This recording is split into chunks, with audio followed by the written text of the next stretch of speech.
يا وجيه الدين والكرم وحليف العلم والحكم. اعوذ باللہ من الشیطان الرجیم، بسم اللہ الرحمن الرحیم۔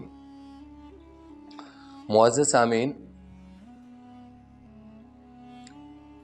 کافی دنوں سے میسنجر پہ، واٹس ایپ پہ حلقہ احباب اور دوست رفقا سوال کر رہے تھے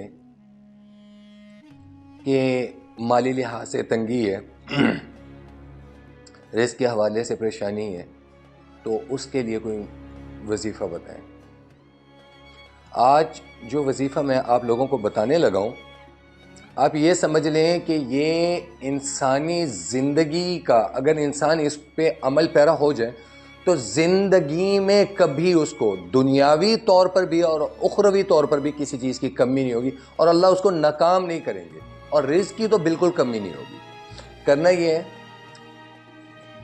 اول آخر ایک مرتبہ درود شریف پڑھ کے فجر کی نماز پڑھنے کے بعد، فرضوں کے بعد اسی نشست میں 11 مرتبہ آپ نے سورۃ القریش پڑھ لی ہے، اور وہی مغرب کی نماز کے بعد 11 مرتبہ سورۃ القریش پڑھنی ہے۔